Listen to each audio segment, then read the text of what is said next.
been aware when we met last Thursday, the anticipation was that perhaps it would be a much lower figure or even in the negative column, and it turned out to be nearly 500,000 jobs created, and an upgrade for the jobs of previous months, giving President Biden the highest rate of job creation and reduction of unemployment practically in history, and again a tribute to him, to our policies, and a tribute to the private sector, which created many of these jobs, working together with public and private. And with that, we continue our progress. We're laser focused on the economy for the people, creating jobs, growing the economy. As I said, 6.6 million new jobs were created last year. 6.6 million new jobs last year. A stark contrast to the previous administration. Grow the economy's rate of growth, fastest rate of growth in 40 years. That was for 2021. Lower unemployment, biggest single drop in the unemployment rate in history, and lower prices for all Americans through strong action through Congress. And I wanted to talk about that for a moment. On Friday, we very proudly, and I'm greatly appreciative of the work of the committees, the members of the committees, and all of the House Democrats in terms of passing the Competes Act. This is a bill that was developed in many committees in a very bipartisan way, both in committee votes and votes of the individual bills on the floor that came together to become the American Competes Act of 1922. So when the Republicans say, well, I'm not voting for it because I don't want to give President Biden a victory, or it wasn't bipartisan, it was, and we can document that for you.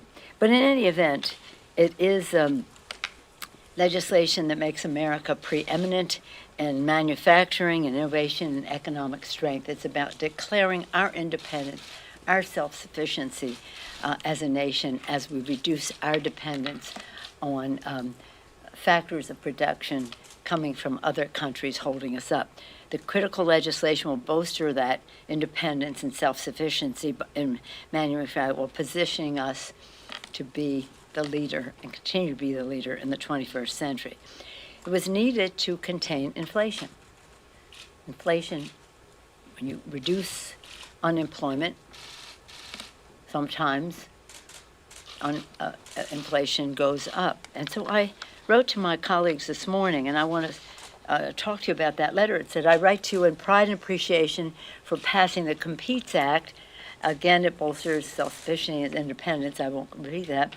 It's also needed to control inflation. It will do so by committing $45 billion to address the supply chain challenge, which is raising costs for America's working families. There's just no question. The limitation on product increases the cost. And it goes on to say this: fighting inflation is an important part of our democratic agenda, economic agenda.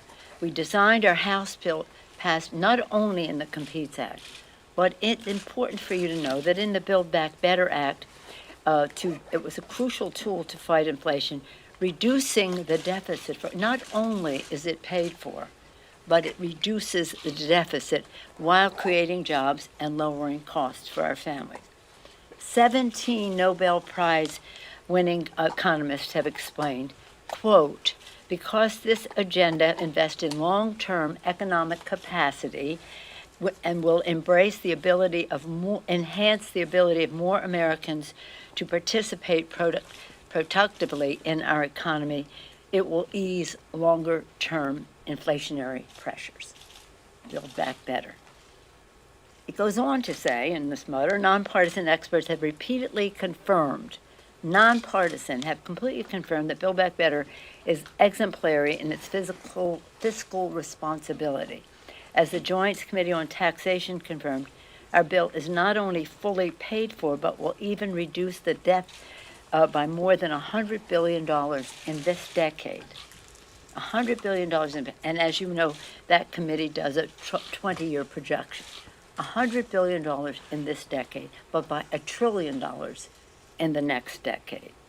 If unforeseen circumstances determine that the cost have somehow contributed to the deficit, we are committed, and we can write that into whatever comes back for the Senate, or work with them on this, to making up the shortfall through negotiated changes to the legislation, such as designating additional offsets to preserve its fully paid-for status. That is the mission, that is the goal, that is what we did, and we intend to protect that. Again, you know what Build Back Better does, and I also then go on to brag again about the American Rescue Plan, which did so much to help America's working families. Letters there for you. But I want you to focus on inflation and these two pieces of legislation.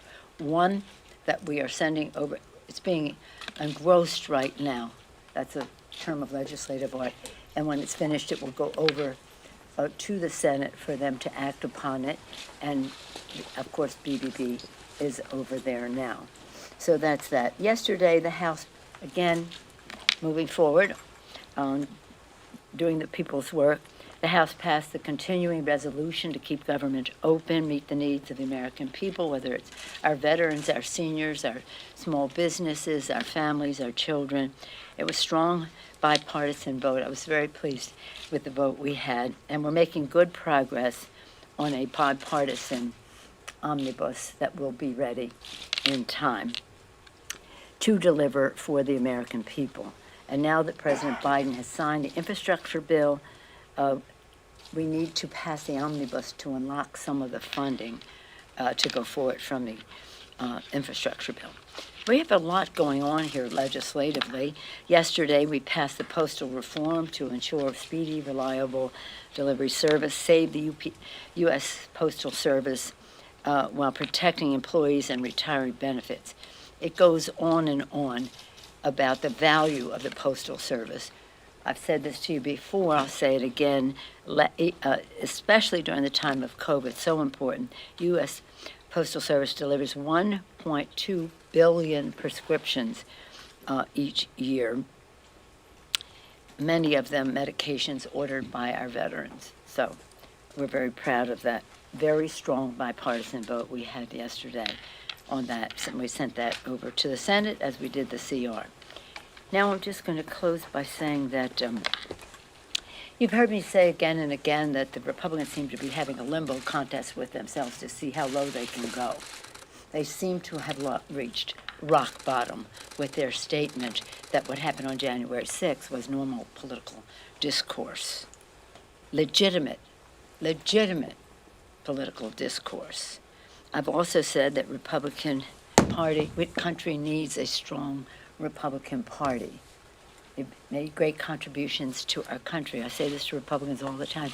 Take back your party from this cult. Take back your party. America needs a strong Republican Party and a strong Democratic Party.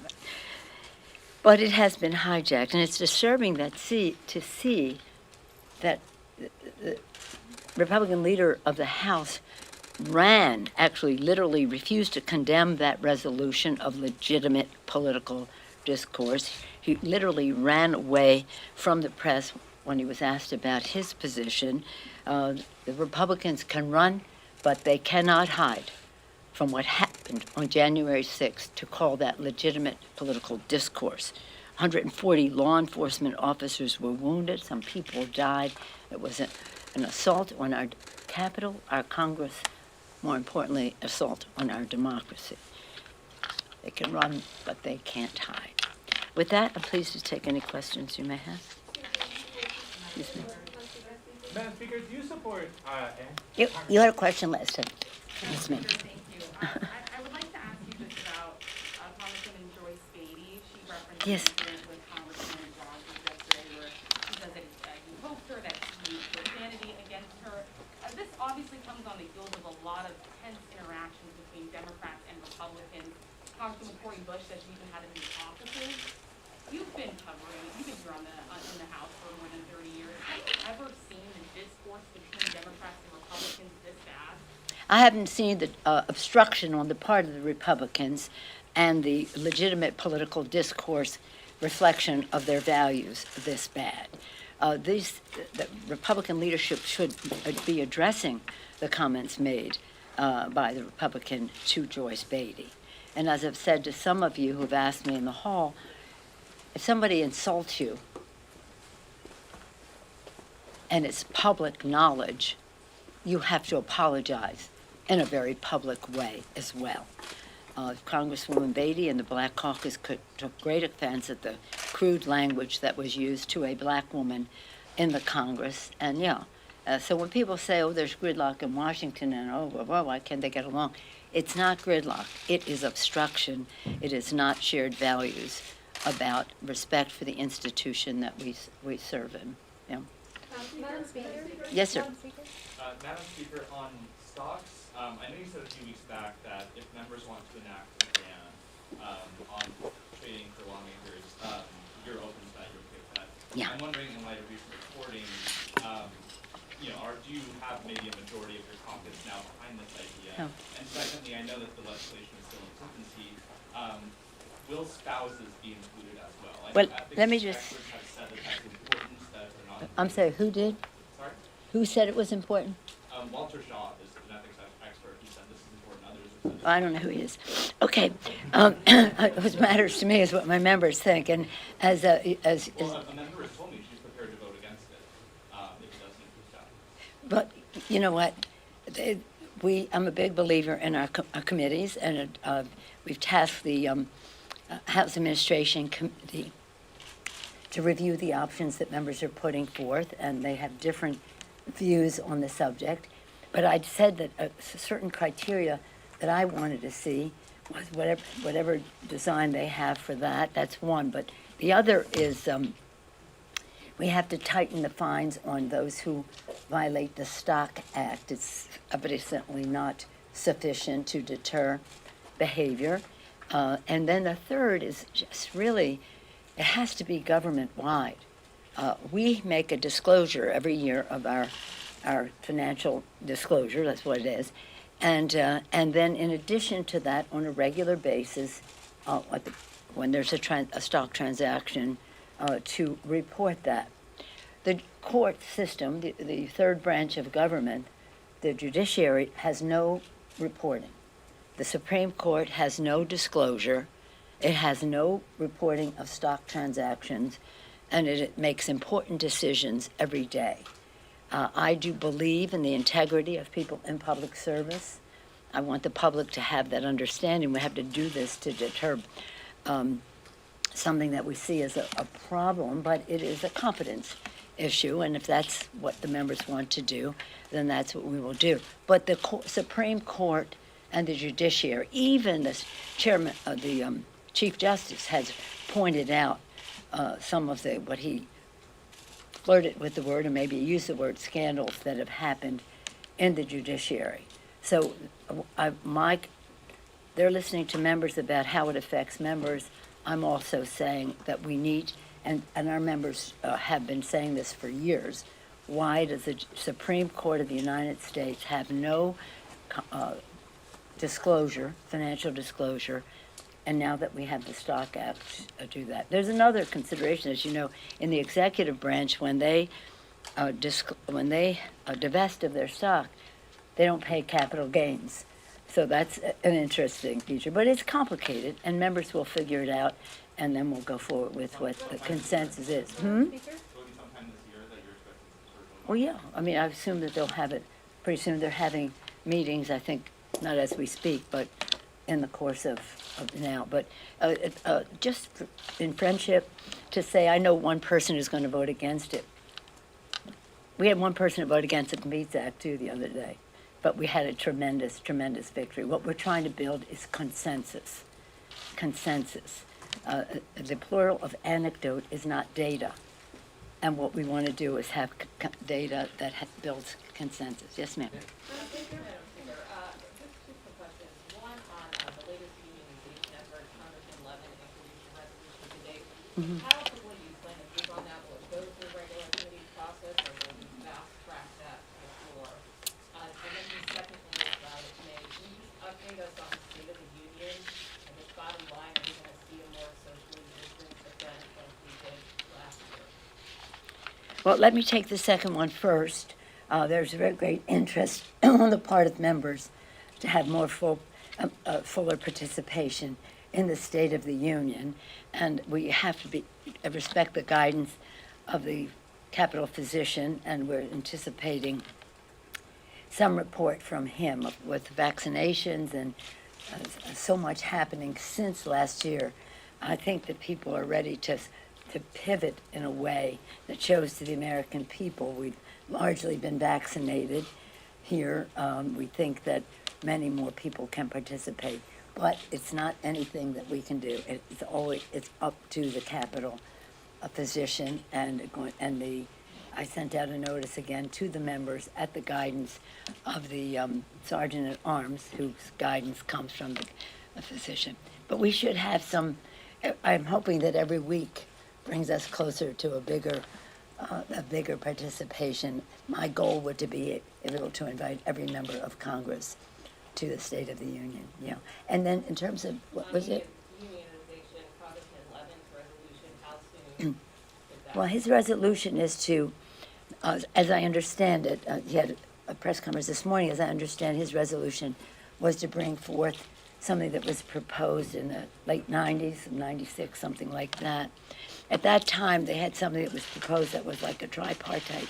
It had the Senate, the House, and then some kind of a joint entity. In that joint entity, they proceeded. The police were unionized, some of the people at the Library of Congress, different entities that support the House and the Senate unionized as they wished. We can't do something for the Senate. They have to do their own thing. But from the standpoint of the House, what he's saying is bring forth what was 1996. What I think, again, we go back to Zoe Lofgren. My understanding is that they would like to review that, modernize it, bring it up to date if we are to go forward. And that yes, I support what he's asking for, but we probably should be modernizing it. About the 14th Amendment and the January 6th activities. There was an effort in North Carolina by some voters to keep Madison Cawthorn off the ballot, alleging he's not eligible to run because of the 14th Amendment. And what it says is that members who engage in insurrection or rebellion against the United States are not eligible to hold office. So my question for you is, do you think members of Congress who participated in January 6th activities should be ineligible to run for re-election? Well, I'm not familiar with what's happening in North Carolina, and I appreciate what you had to say about it, but I would hope that members of Congress who participate in insurrection and sedition would be held accountable by their voters, including any former president of the United States. Thanks, Reggie. Around 30 or so Republicans sent a letter to you and Congressman Lofgren about apparently being monitored by Capitol Police, and they want an inquiry into this. Congressman Nels is saying that you have used the Capitol Police as weaponizing them against members of Congress, basically monitoring them. Okay, don't waste your time. I have no power over the Capitol Police. Does anybody not know that? The Capitol Police have responded to that gentleman's allegation, and that stands as what it is. But I have no power over the police. Thank you all very much. Won't see you for a bit, but we'll be in touch. Any questions on the Super Bowl?